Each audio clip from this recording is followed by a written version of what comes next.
জয় শ্রীকৃষ্ণ। রাধে রাধে।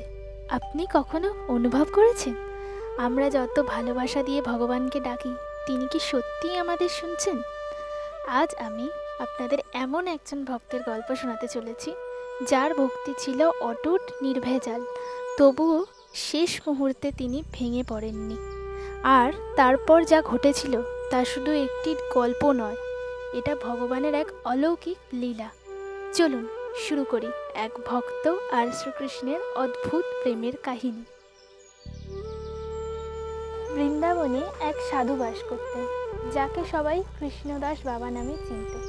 তিনি ছিলেন অত্যন্ত সরল, নিষ্কপট এবং শ্রীকৃষ্ণের এক অনন্ত ভক্ত। একদিন তিনি একটি গ্রন্থে পড়লেন, যদি কেউ টানা 12 বছর ভগবানের সেবা করে তবে তার মনোবাসনা অবশ্যই পূর্ণ হয়। এটা পড়ে বাবা সংকল্প করলেন, প্রতিদিন তিনি ভগবানকে মালা অর্পণ করবেন।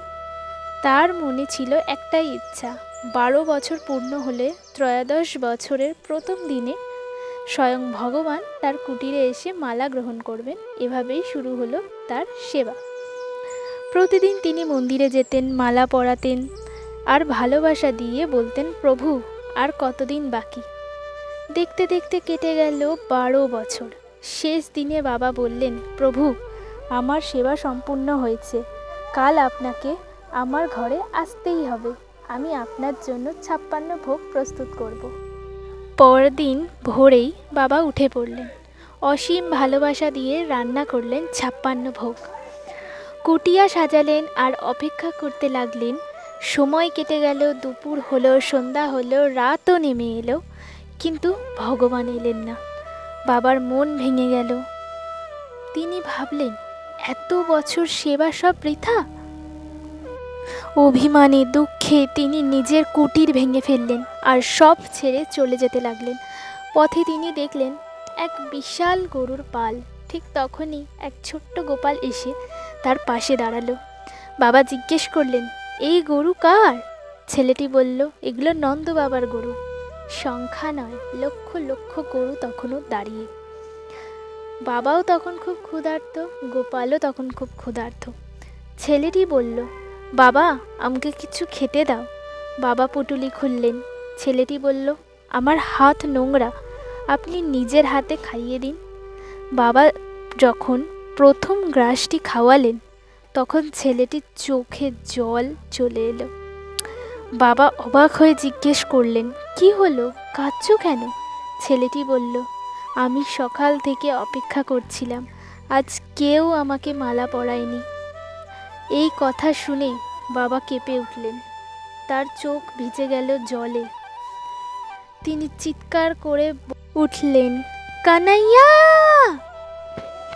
আর ঠিক তখনই সেই ছোট্ট বালক নিজের আসল রূপ প্রকাশ করলেন, স্বয়ং শ্রীকৃষ্ণ। বাবা ভক্তিতে আপ্লুত হয়ে গেলেন। কিছুক্ষণ পর তিনি বললেন, প্রভু এখন আমি বুঝতে পেরেছি আপনি আমাকে এতদিন পরীক্ষা নিচ্ছিলেন। এরপর বাবা সব কিছু ছেড়ে বর্ষনা এবং রাধারানী এবং শ্রীকৃষ্ণর ধাম বৃন্দাবন দিকে রওনা দিলেন আর নিজের বাকি জীবন সুন্দরভাবে, সম্পূর্ণভাবে ভক্তিতে উৎসর্গ করলেন। এইভাবেই কৃষ্ণদাস হয়ে উঠলেন কিশোরী দাস। এই গল্পটা আমাদের একটা বড় শিক্ষা দেয়। আমরা অনেক সময় ভাবি ভগবান আমাদের ডাক শুনছেন না। ভগবান হয়তো আমাদের ডাক শুনেও শুনতে পাচ্ছেন না, বা ইচ্ছা করে সাড়া দিচ্ছেন না। দেখতে পাচ্ছে যে আমরা কতটা কষ্টে আছি, তাও আমাদের সাড়া দিচ্ছে না। তাই জন্য আমরা অনেক সময় ভগবানকেই ভুল বুঝে বসি। কিন্তু সত্যি হলো, শ্রীকৃষ্ণ কখনোই তার ভক্তকে ভুলে যান না। তিনি শুধু সঠিক সময়ের অপেক্ষা করেন। তাই বিশ্বাস রাখুন, ভক্তি রাখুন, একদিন তিনিও আপনার জীবনেও লীলা করবে। আর এটা অবশ্যই যে শ্রীকৃষ্ণ যদি কিছু করে থাকে আমাদের জীবনে, যদি কাউকে আমাদের জীবন থেকে কেড়ে নিয়ে থাকে বা আমাদের জীবনে কাউকে দিয়ে থাকে অপ্রয়োজনীয়ভাবে বা প্রয়োজনীয়ভাবে, তিনি সেটা আমাদের ভালোর জন্যই করছে। তাই ভগবানের ওপর কোনো দিন বিশ্বাস হারাবেন না। ভগবান একদিন ঠিকই আপনাদের ডাক শুনবেন এবং আপনাদের ডাকেও সাড়া দেবেন। আপনি যদি এমনই ভক্তিময় লীলা আরও শুনতে চান তাহলে চ্যানেলটা সাবস্ক্রাইব করুন, ভিডিওটাতে লাইক করুন আর কমেন্টে লিখুন রাধে রাধে, হরে কৃষ্ণ। আবারও দেখা হবে এক নতুন লীলার সাথে। ততক্ষণের জন্য রাধে রাধে, হরে কৃষ্ণ, হরি বল। হরে কৃষ্ণ কৃষ্ণ কৃষ্ণ হরে হরে, হরে রাম রাম রাম হরে হরে, হরে কৃষ্ণ কৃষ্ণ কৃষ্ণ হরে হরে, হরে রাম রাম রাম হরে হরে। জানি আমার গলার হয়তো সুরটা ভালো না, কিন্তু তাও এটা তো একটা মন্ত্র, সেটা আমি গানের সুরে করলাম। আপনারা এই মন্ত্রটা রোজ জপ করবেন, আপনাদের মনে শান্তি ফিরতে বাধ্য। যদি শান্তি না ফিরেছে, আপনি সবসময় এই মন্ত্রটা জপ করবেন, রাধা রাধা নাম জপ করবেন। আপনার জীবনে শান্তি যদি না এসেছে, আমি ইউটিউবের চ্যানেল ডিলিট করে দেবো। এত বড় কথাটা আমি বললাম। সাথে আরও একটি মন্ত্র আছে।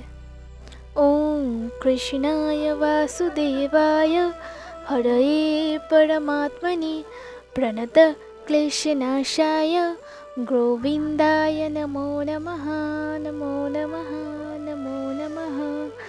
ওম কৃষ্ণায় বাসুদেবায় হরয়ে পরমাত্মনে প্রণত ক্লেশনাশায় গোবিন্দায় নমো নমঃ।